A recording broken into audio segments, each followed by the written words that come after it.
Hello everyone, मैं श्रीमती ज्योत्सना मीणा आज आपको कक्षा 11 के व्यवसाय अध्ययन में प्रथम पाठ व्यवसाय की प्रकृति एवं महत्व के टॉपिक व्यवसायिक जोखिम के प्रकार को समझाने जा रही हूँ।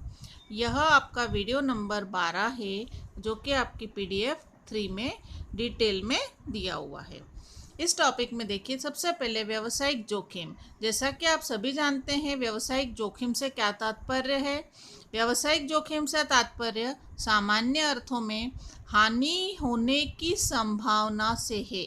किसी भी व्यापार में यदि हानि होने का डर है या हानि भविष्य में हो सकती है ऐसी संभावना है तो उस संभावना को व्यावसायिक जोखिम कहा जाता है। यह कई प्रकार से हो सकती है, जैसे अग्नि से हानि, चोरी से हानि, दुर्घटना से हानि, भावों में कम या ज़्यादा होने के कारण हानि आदि। इस प्रकार व्यावसायिक जोखिम हर प्रकार के व्यवसाय में रहती है।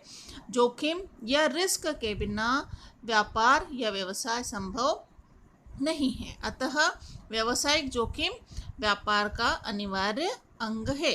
पिछले वीडियो में आपने व्यावसायिक जोखिम के प्रकार, व्यावसायिक जोखिम का अर्थ और उसकी विशेषताएं पढ़ी थी।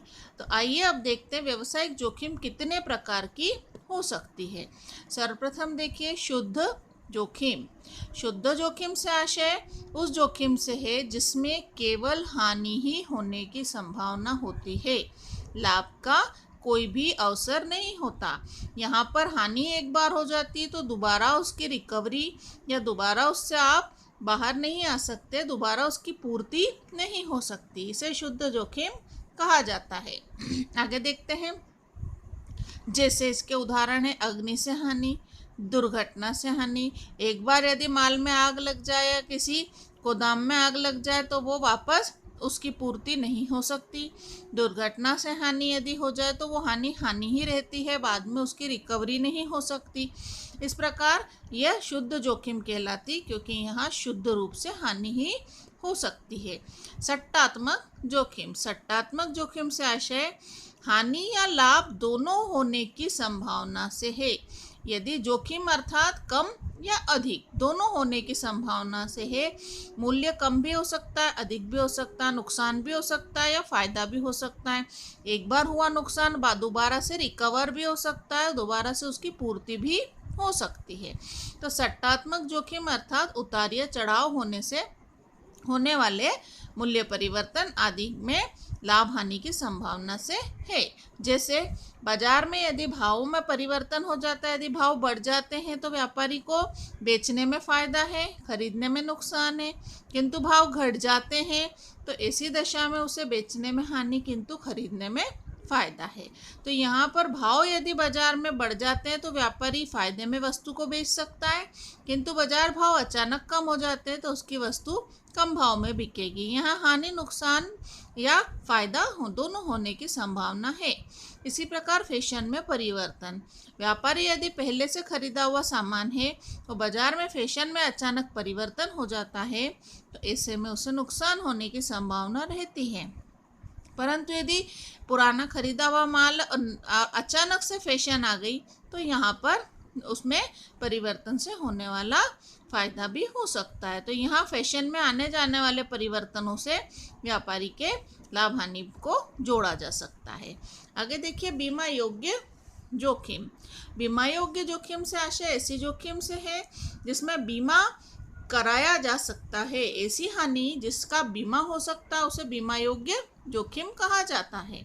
जैसे आग लगने के लिए बीमा कराया जा सकता है तो अग्नि बीमा कराया जा सकता है, तो ऐसी जोखिम बीमा योग्य जोखिम कहलाएगी, अग्नि बीमा योग्य जोखिम। इसी प्रकार चोरी से बीमा कराया जा सकता है तो चोरी से बीमा योग्य जोखिम। तो ऐसी जोखिम जिसका हम चोरी से होने वाला बीमा करा सकते हैं उसे बीमा योग्य जोखिम कहते हैं। अग्नि से बीमा क्या, अग्नि से होने वाले नुकसान से बचाव हो सकता है। इसी प्रकार दुर्घटना भी यदि होती है तो दुर्घटना की दशा में भी आप बीमा करा के उससे बचाव कर सकते हैं। तो इस प्रकार की जोखिम या हानि को बीमा योग्य जोखिम कहा जाता है। किंतु कुछ जोखिम ऐसी होती है जिनका बीमा संभव नहीं होता, अर्थात जिनका बीमा कंपनी बीमा नहीं करती है, उन्हें गैर बीमा योग्य जोखिम कहा जाता है। जैसे वस्तु के वजन में कमी हो गई, जैसे लाल मिर्च है, यदि वह एक जगह से दूसरी जगह ले जा रहे हैं या कुछ समय तक रखी रहेगी तो पहले की तुलना में कुछ समय बाद उसमें सूखने से वजन में कमी हो जाती है। पेट्रोल है तो उसका उड़ जाने से वजन में कमी हो जाती है। इसी प्रकार कोई वस्तु लीक हो सकती है। इस प्रकार से कुछ वस्तुओं में स्वाभाविक रूप से वजन में कमी हो जाती है, इसके लिए कोई प्रकार का बीमा नहीं होता। इसी प्रकार बाजार में भावों में जो उतार चढ़ाव होता है उससे होने वाली हानियों के लिए किसी प्रकार का कोई बीमा नहीं होता, तो इन्हें गैर बीमा योग्य जोखिम कहा जाता है। आगे देखते हैं सामान्य जोखिम। सामान्य जोखिम से आशय उस जोखिम से है जो सामान्य रूप से एक साथ कई व्यापारों को वहन करना होती है, जिसका प्रभाव सामान्य रूप से सभी व्यापारियों को उठाना पड़ता है। जैसे बाढ़ से हानि, यदि किसी क्षेत्र में बाढ़ आती है तो उस क्षेत्र के सारे व्यापारियों को उस हानि को वहन करना होता है।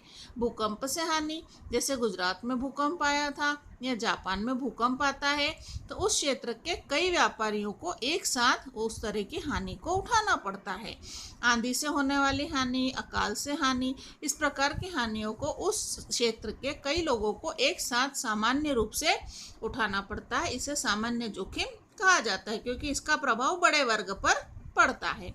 किंतु कुछ जोखिम ऐसी होती है जिसका प्रभाव सभी वर्गों पर, सभी प्रकार के व्यापारियों पर नहीं होता, बल्कि किसी विशेष व्यापार पर अथवा विशेष व्यवसाय पर होता है, उसे विशेष जोखिम कहते हैं। जैसे किसी विशेष बैंक में यदि डकैती हो जाती है तो यह हानि उस विशेष बैंक से संबंधित है, इसलिए इसे विशेष जोखिम कहा जाता है। इसको सारे बैंकों को वहन नहीं करना है। इसी प्रकार किसी विशेष व्यापारी के यहाँ चोरी हो गई तो यह सभी व्यापारियों पर पड़ने वाला सामान्य प्रभाव नहीं है, यह विशेष व्यापारी पर पड़ने वाला नुकसान का या जोखिम का प्रभाव है। इसी प्रकार किसी कारखाने में हड़ताल से हानि हो गई है तो उसी कारखाने में उसको वहन करना होगा, बाकी अन्य कारखानों को उस प्रकार की जोखिम नहीं वहन करना है। अर्थात यह किसी विशेष प्रकार के व्यापार से जुड़ी होती है, अतः इसे विशेष जोखिम कहा जाता है। तो आज के वीडियो में हमने व्यावसायिक जोखिम के प्रकार देखे, जिसमें शुद्ध जोखिम, सट्टात्मक जोखिम, बीमा योग्य जोखिम, गैर बीमा योग्य जोखिम, सामान्य जोखिम और विशेष जोखिम, इस प्रकार की 6 जोखिमें हमने पढ़ी। धन्यवाद।